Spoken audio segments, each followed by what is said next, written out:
16 years since I had the honor of accepting this party's nomination for president. And I know that's hard to believe because I have not aged a bit. But it's true.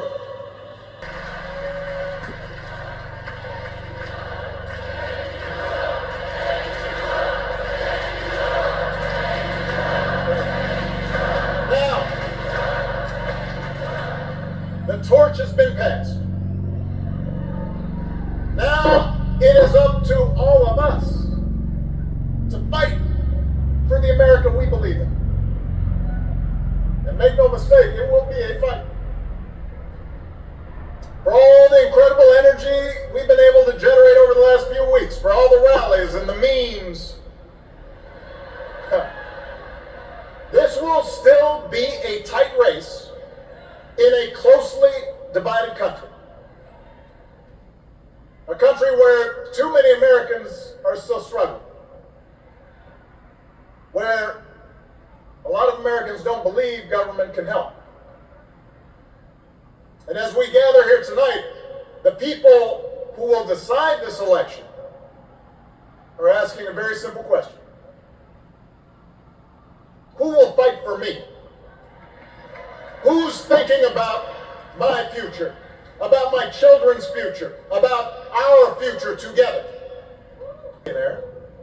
Who has not stopped whining about his problems since he rode down his golden escalator 9 years ago. It has been a constant stream of gripes and grievances that's actually been getting worse now that he's afraid of losing to Kamala.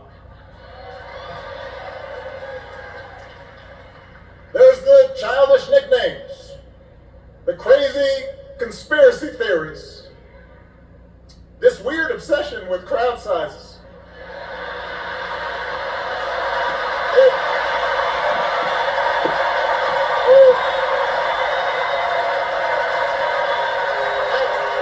It just goes on and on and on.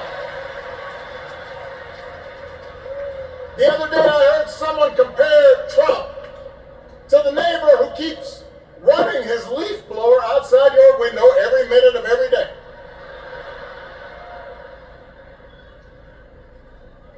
Now, from a neighbor, that's exhausting. From a president, it's just dangerous. The truth is, Donald Trump sees power as nothing more than it means to his ends. He wants the middle class to pay the price for another huge tax cut that would mostly help him and his rich friends.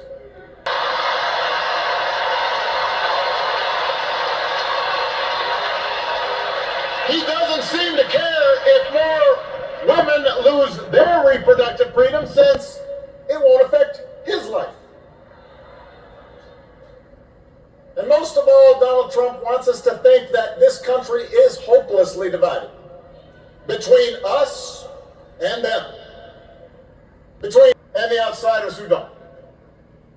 And he wants you to think that you'll be richer and safer if you will just give him the power to put those other people back in their place. It is one of the oldest tricks in politics, from a guy whose act has, let's face it, gotten pretty stale. We do not need 4 more years of bluster and bumbling and chaos. We have seen that movie before, and we all know that the sequel is usually worse. For a better story, we are ready for a President Kamala Harris.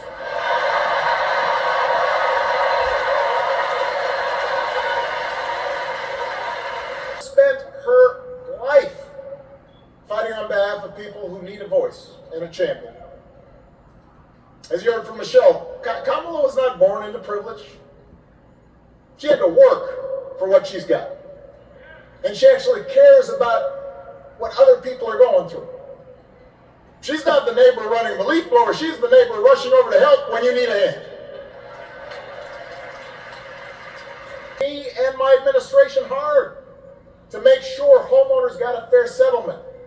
Didn't matter that I was a Democrat. Didn't matter that she had knocked on doors for my campaign in Iowa. She was going to fight to get as much relief as possible for the families who deserved it.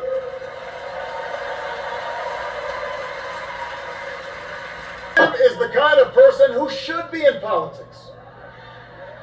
Born in a small town, served his country, taught kids, coached football, took care of his neighbors. He knows who he is, and he knows what's important.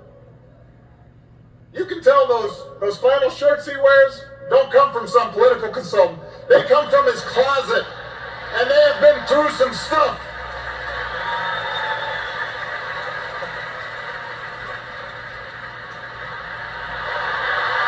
They have been through some stuff. That's right.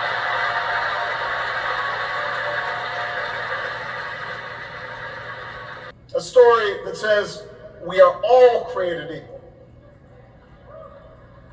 All of us endowed with certain inalienable rights, that everyone deserves a chance, that even when we don't agree with each other, we can find a way to live with each other. That's Kamala's vision. That's Tim's vision. That's the Democratic Party's vision. And our job over the next 11 weeks is to convince as many people as possible to vote for that vision.